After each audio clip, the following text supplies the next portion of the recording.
ৰহস্যজনক মৃত্যুকাণ্ডৰ সৈতে জড়িত অভিযুক্ত শ্যাম কানু মহন্ত আৰু সিদ্ধাৰ্থ শৰ্মা ইতিমধ্যে তেওঁলোক দুইজনকে অসমৰ ৰাইজে অভিযুক্ত হিচাপে ৰাইজৰ আদালতত ঘোষণা কৰিছে আৰু মই আৰু সুজিত বৰা আমি আজি জল্লাদ অসম জাতীয়তাবাদী যুৱ ছাত্ৰ পৰিষদৰ কেন্দ্ৰীয় সমিতিৰ ঘোষণামৰ্মে চৰাইদেউ জিলা সমিতিয়ে প্ৰাণৰ শিল্পী জুবিন গাৰ্গৰ ৰহস্যজনক মৃত্যুৰ কাণ্ডৰ সৈতে জড়িত অভিযুক্ত শ্যাম কানু মহন্ত আৰু সিদ্ধাৰ্থ শৰ্মা ইতিমধ্যে তেওঁলোক দুইজনকে অসমৰ ৰাইজে অভিযুক্ত হিচাপে ৰাইজৰ আদালতত ঘোষণা কৰিছে আৰু মই আৰু সুজিত বৰা আমি আজি জল্লাদৰ ভূমিকাত অৱতীৰ্ণ হৈছোঁ। অসম জাতীয়তাবাদী যুৱ ছাত্ৰ পৰিষদৰ চৰাইদেউ জিলা সমিতিয়ে আমাক আজি জল্লাদ ৰূপে আজি ইয়াত আমন্ত্ৰণ কৰিছে আৰু আমি তেওঁলোকক ফাঁচি দিছোঁ ইতিমধ্যে আৰু আমি বিৰাট সুখ অনুভৱ কৰিছোঁ যে জুবিন গাৰ্গৰ দৰে যেন ব্যক্তিক তেওঁলোকে হত্যাকাৰীক আমি ফাঁচি দিব পাৰিছোঁ।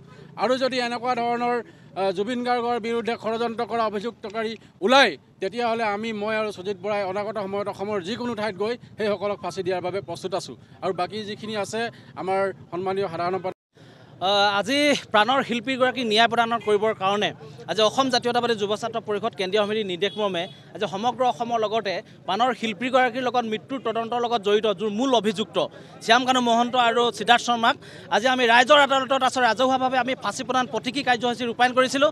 এই কাৰ্যসূচীৰ পৰা আমি অসম চৰকাৰক আমি সকীয়াই দিব বিচাৰিছোঁ যে আজি এটা মাহ উকলি যোৱাৰ পাছতো আজি অসম চৰকাৰৰ মাননীয় মুখ্যমন্ত্ৰী মহোদয়ে কিয় আচলতে ন্যায় প্ৰদান কৰিব নোৱাৰে। তেওঁলোকক আচলতে গ্ৰেপ্তাৰ কৰিয়েই আচলতে তেওঁলোকে দায় সাৰিব বিচাৰিছে নেকি? কিন্তু জনতাই আহ্বান জনাই আছে প্ৰাণৰ শিল্পীগৰাকীক হিয়াৰ মুঠুগৰাকীক আছে ন্যায় প্ৰদান কৰিবৰ কাৰণে আজি জনতাই আজি আহ্বান জনাই আছে। তাৰ পাছতো কিন্তু আজি অসম চৰকাৰে যেনেদৰে আচলতে মুখ্য ভূমিকা গ্ৰহণ কৰিব লাগিছিল তেনেদৰে আমি দেখিবলৈ পোৱা নাই। গতিকে আমি অসম জাতীয়তাবাদী যুৱ ছাত্ৰ পৰিষদ চৰাইদেউ জিলা সমিতি আজি চৰাইদেউ জিলা সদৰত আজি আমি ৰাজহুৱা প্ৰতীকী কাৰ্যসূচী আমি হাতত ৰূপায়ণ কৰিছোঁ। আজি ফাঁচি দিয়া হৈছে ৰাইজৰ আদালতত।